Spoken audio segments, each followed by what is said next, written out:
Qual será o critério usado por Jesus para julgar a humanidade quando ele voltar sobre as nuvens com poder e grande glória?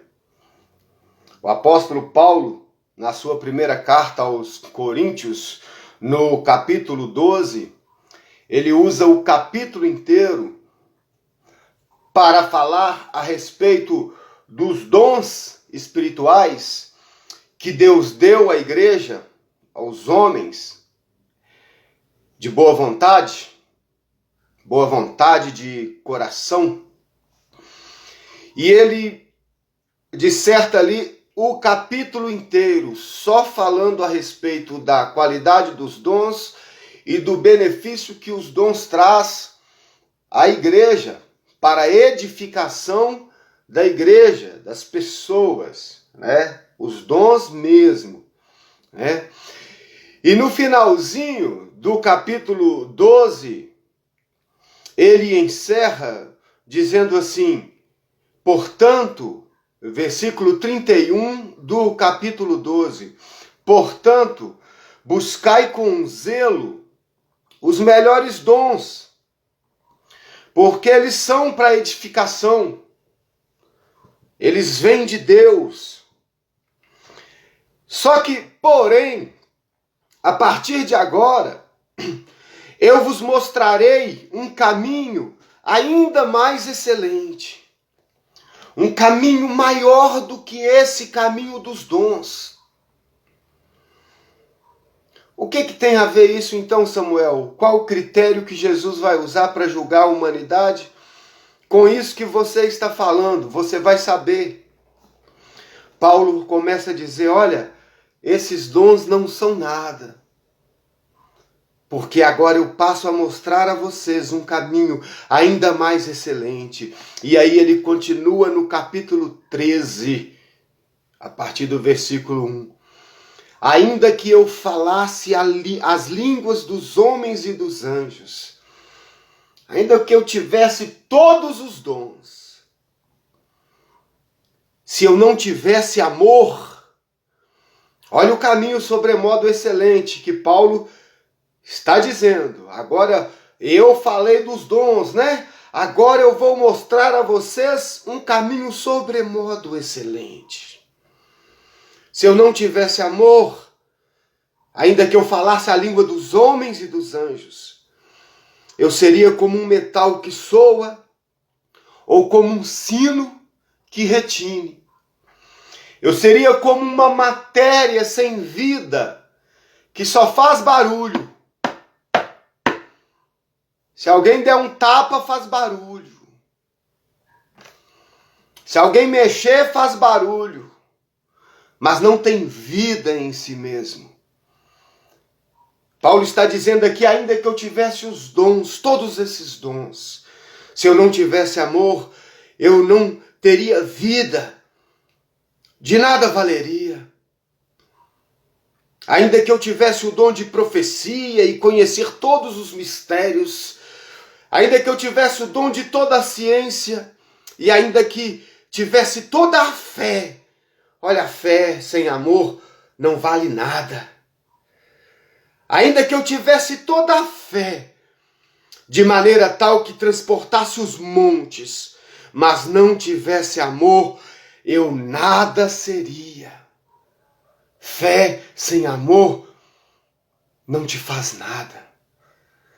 Se a sua fé não for movida pelo amor do Cristo em você, que você entendeu e agora jorra amor para os outros, é uma fonte de amor aos outros. O critério que Jesus Cristo vai usar para julgar a humanidade vai ser o critério do amor. Se o que te moveu foi o amor,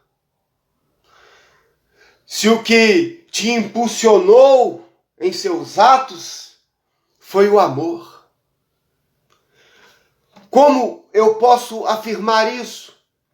O próprio Jesus Cristo disse, e ficou registrado em Mateus 25, no versículo 31, Jesus começa a dizer o seguinte: quando o Filho do Homem vier em sua glória, e todos os santos anjos com ele, então se assentará no trono da sua glória, e todas as nações serão reunidas diante dele, e apartará uns dos outros, como o pastor aparta dos bodes as ovelhas. Veja bem o que Jesus está dizendo. Jesus dizendo como vai ser. Jesus virá em honra e glória e poder. As nações se ajuntarão em torno dele. E ele vai separar uns dos outros, como o pastor aparta dos bodes as ovelhas.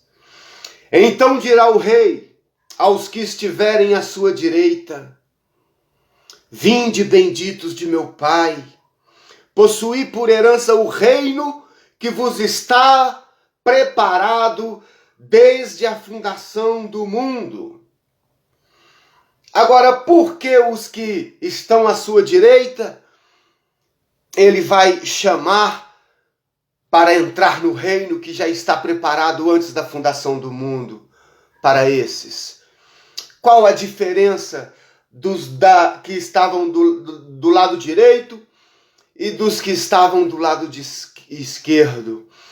Qual a diferença? O que diferencia, de acordo com Jesus, uma ovelha de um bode? O que diferencia? Jesus continua: vinde e entrai. Versículo 35. Porque quando eu, Jesus, tive fome, vocês me deram de comer. Quando eu, Jesus, tive sede, vocês me destes de beber. Quando eu, Jesus, era estrangeiro, vocês me hospedaram. Quando eu, Jesus, estava nu, vocês me vestiram. Quando eu, Jesus, adoeci, vocês me visitaram. Quando eu, Jesus, estive na prisão, vocês foram me ver.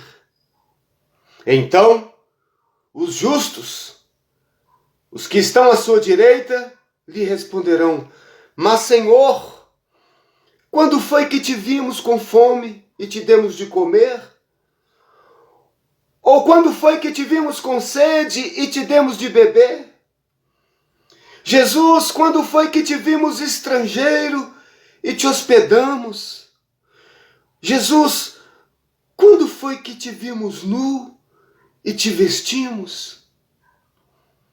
Jesus, quando foi que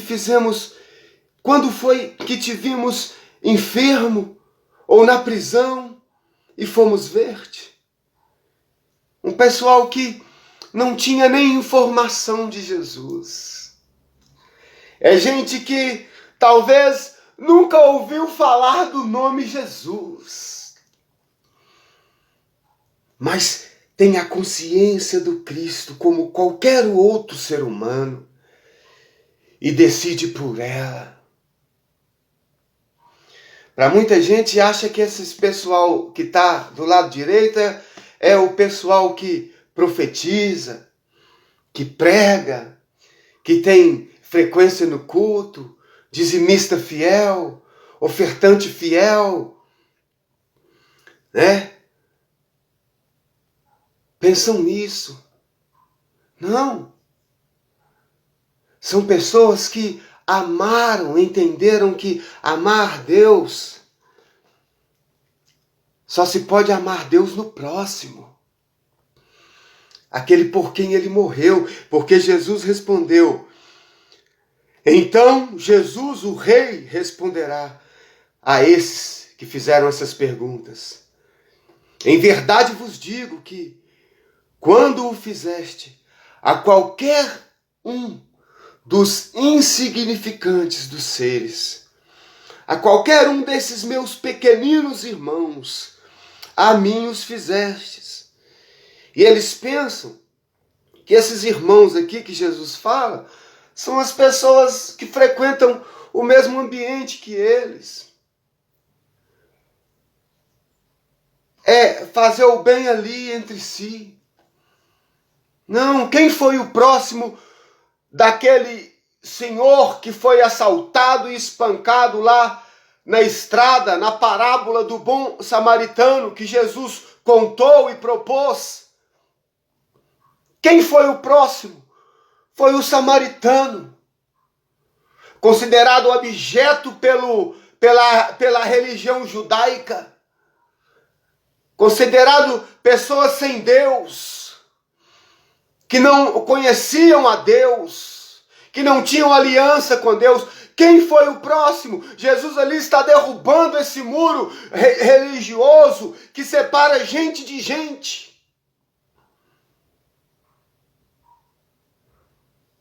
Derrubando. Sabe quem são?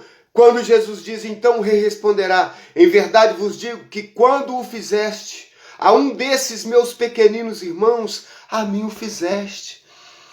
Quem são um desses pequeninos irmãos? São todos aqueles por quem Jesus morreu. Desde o pedófilo mais desgraçado até a prostituta mais indigna. Desde o padre mais zelicista, zeloso e competente naquilo que faz, ao pastor mais exemplar que se pode ter.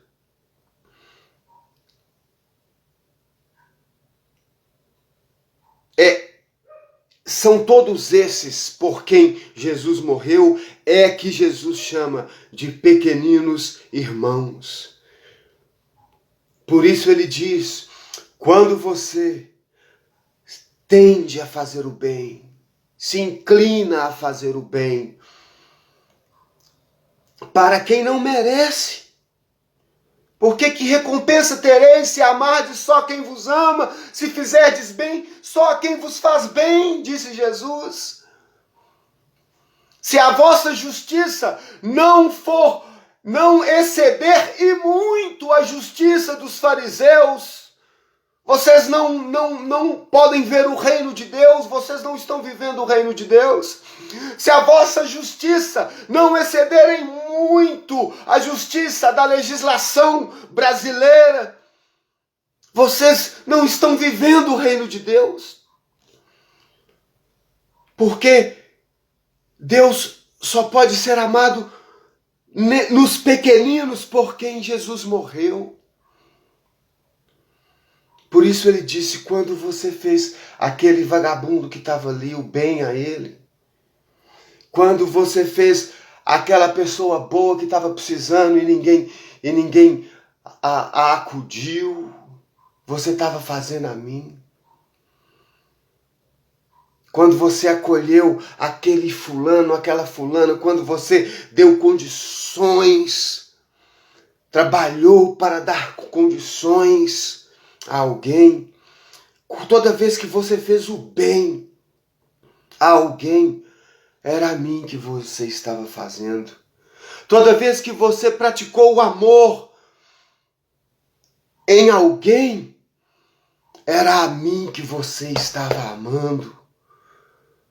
Por isso, vinde benditos do meu Pai e tomai posse do reino que está preparado desde antes da fundação do mundo. E então, o rei dirá também aos que estiverem à sua esquerda, apartai-vos de mim, malditos, para o fogo eterno, preparado para o diabo e seus anjos, porque tive fome e não me deste de comer, tive sede e não me deste de beber, sendo estrangeiro, não me hospedaste, quando eu, Jesus, estava nu, não me vestiste, Quando eu, Jesus, estava enfermo e na prisão, vocês não foram me visitar. Então eles também lhes responderam: Senhor, quando te vimos com fome ou com sede, ou estrangeiro, ou nu, ou enfermo, ou na prisão, e não te servimos? Poxa, se a gente tivesse te visto, a gente ia construir uma igreja aqui, um templo, ia fazer uma cama bonita, te colocar num bom hotel, 5 estrelas, com sauna, piscina e tudo mais. Se a gente tivesse te visto assim, mas a gente não te viu. E então Jesus lhes dirá: em verdade vos digo que quando não o fizeste a um desses pequeninos por quem eu morri e ressuscitei para reconciliá-los com o meu Pai, quando deixastes de fazer a eles, vós deixastes de fazer a mim. Estes irão para o tormento eterno, mas o justo para a vida eterna. Esse vai ser o critério usado por Jesus para julgar, para separar ovelhas de bode.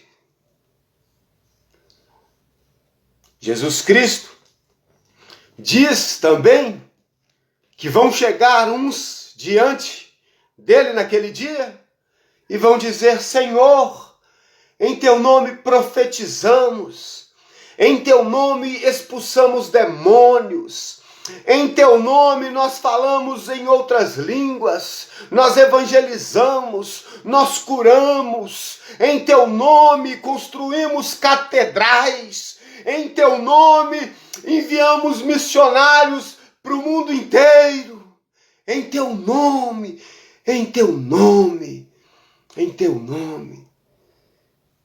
E ele dirá: apartai-vos de mim, porque eu nunca vos conheci.